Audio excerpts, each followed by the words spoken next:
Bimby Aquino, tuluyan ng sinibak sa Itbulaga. Bossing Vic at Direk ay sa pilitang ibulkar ang isang nakakaduro pusong katotohanan talikod ng kanyang biglaang pagkawala.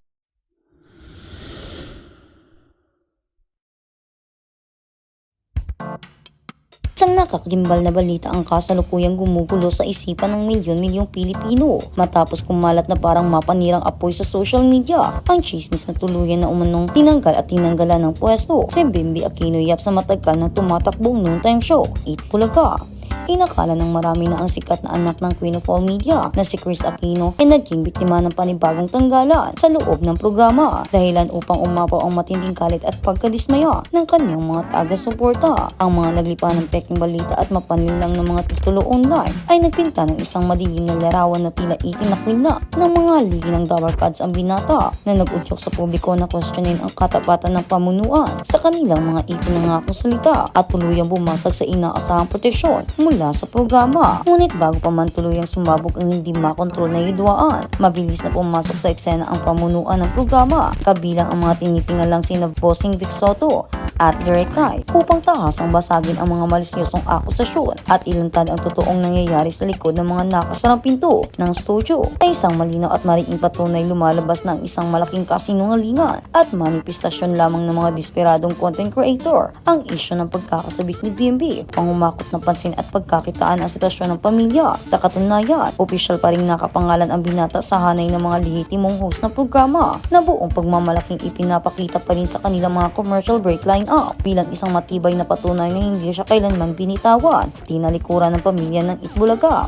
Ang tunay at nakakaduro pusong rason sa likod ng madalas na pagliban ni Bimby ay walang kinalaman sa kanyang kakayahan o kontrata, kundi nakaugat sa isang napakabigat na pasani na lihim niyang dinadala araw-araw. Bilang isang anak, ibinunyag ng pamunuan na sinadya nilang bigyan ang binata ng isang napakaluwag at espesyal na schedule upang bigyang daan ang kanyang pinakahalagang tungkulin sa mundo, ang magbantay at umalalay sa kanyang may sakit at patuloy na malabang ina na si Kris Aquino. Sa gitna ng walang katiyakang kondisyon ng kalusugan ang dating reyna ng telebisyon, bus na naiintindihan at sinusuportahan ng Itbulaga ang desisyon ni Bimby na unahin ang pag-aalaga sa ina kaysa sa anumang kinang at kasikatan o kikitain sa showbiz. Matagal na umanong batid ng marami na hindi na kailanman pang magpakapagod ang binata para sa pera dahil nakakatsak na ang kanyang kinabukasan mula sa yaman ng mga Aquino, kaya't ang kanyang pag-aartista ay purong dedikasyon lamang at pagmamahal para sa mga manunood. Higit pa rito na nanatiling buo at hindi matitinag ang tiwala ng programa sa binata dahil sa napakalakas na karismang bitbit niya na patuloy na humahatak sa atensyon ng bagong henerasyon, lalo na sa kanyang natural at nakakilig na tambalan kasama si Riza Medizon na laging nagtitrending at nag-aani ng milyon-milyong reaksyon. Ang hindi inaasahan at walang kupas na chemistry na Bimby at Riza ay naging isang tabuhalang armas para sa show na nagbibigay ng sariwa at organikong aliw sa mga Pilipino tuwing tanghali na malayo sa nakasanayang komedya. Ang katotohanan ay pilit na inilihim ng mga naninira na ang posisyon ni Bimby ay hindi lamang ligtas kundi ikinagkin ng network bilang isang malinaw na simbolo ng tunay na pagpapahalaga sa pamilya na nagpapatunay na sa magulong mundo ng industriya mayroon pa ring mga programang nagbibigay pugay, kadakilaan at walang hanggang pagmamahal ng isang anak sa kanyang ina. At sa kabilang banda, Riza Medizon at ang kanyang ina muntik ng matrap sa Hong Kong, matinding kaguluhan at pagsugod ng mga Pinoy na uwi sa galit ng mga banyaga. Isang hindi inaasahan at nakakapanindig balahibo na pandemonyo ang sumiklap sa gitna ng mataong syudad ng Hong Kong nang tuluyang dagsain at makuyog ng daang-daang sabik ng mga Pilipino. Ang sikat na child star Stone TV host na si Riza Medizon sama ang kanyang ina, ang inakala ng mag-ina na isang tahimik at pribadong bakasyon sa labas na bansa ay biglang nauwi sa isang malapinikulang eksena ng matinding kaguluhan kung saan halos hindi na sila makagalaw at makahinga dahil sa kapal ng dagat ng mga tagahangang pili na nakikipagsiksikan masilayan lamang ang kanilang idolo. Sa isang iglap ang kilalang pamilya ng Worldwide Central na madalas tambayan ng mga overseas Filipino workers ay naging isang napakalaking fan-meet na walang anumang kontrol o seguridad dahilan upang tuluyang tumigil ang normal na takbo ng pamumuhay sa nasabing lugar. Lalo pang umiting ang atensyon at ang butik ng mauwi sa isang malalang insidente nang magsimula na umanong mag-init ang ulo at magalit ang ilang mga Chinong lokal at naipit sa matinding traffic ng mga tao. Ayon sa mga nakasaksi sa nagbabagang kaganapan, umabot sa puntong nagkakatulakan na at nagsisigawan ang mga dumadaang dayuhan dahil sa kawalan ng madaanan habang ang mga Pilipino naman ay walang pakialam na nakakagulo nag-aagawan sa pagkuha ng litrato at naghihiyawang maabot lamang si Riza May. Ang hindi makontrol na pagdumog ng madla ay nagdulot ng pansamantalang pagkaparalisa ng ilang istasyon na nagpapakita kung gaano kabaliw at kapuso ang mga Pilipino.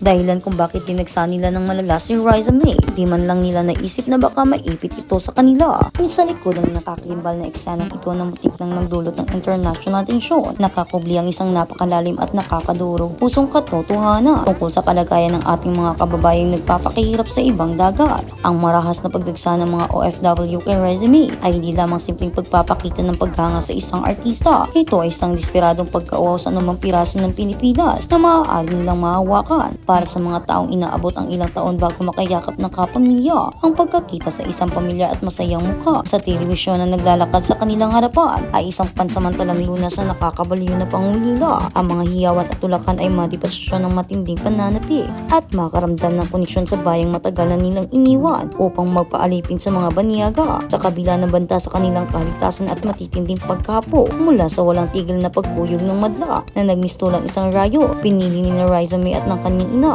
panatilihin ang kanilang mga ngiti at pagiging mapagkumbaba, halos maging isang buhay na estatwa ang sikat na personalidad sa pagbibigay ng atensyon sa bawat sumisigaw ng kanyang pangalan at nagmamakaawang makapag-picture kahit patuloy nang nawala ang kanilang pribadong oras. Ang kontrobersyal na kaganapang ito ay tiyak na nag-iiwan ng isang malaking marka, hindi lamang bilang isang nakakalukang karanasan ng isang sikat na bituin sa ibang bansa, bilang isang matapang na salamin na nagpapakita kung hanggang saan ang kayang gawin ng mga Pilipinong mas mupungan lamang ang panandali ang kaligayahan sa gitna ng malamig at malungkot na buhay sa Hong Kong.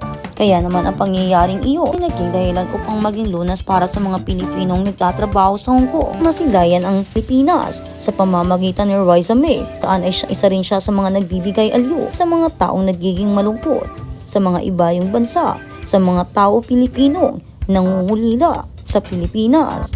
Pero ang hindi lang talaga maganda ay ang pagdagsa nila at pagkaipit kay Riza May.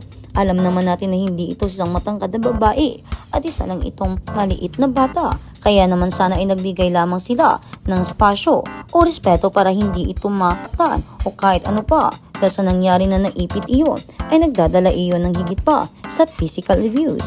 Baka nga siguro ay natruma pa ang dalaga. Kaya naman, abangan natin ang magiging susunod na kabanata. Tinanggal at tinanggalan ng pwesto si Bimbi Aquino Yap sa matagal na tumatakbong noontime show na 8 Bulaga. Inakala ng marami na ang sikat na anak ng Queen of All Media na si Chris Aquino ay naging biktima ng panibagong tanggalan sa loob ng programa, dahilan upang umapaw ang matinding galit at pagkadismaya ng kanyang mga taga-suporta.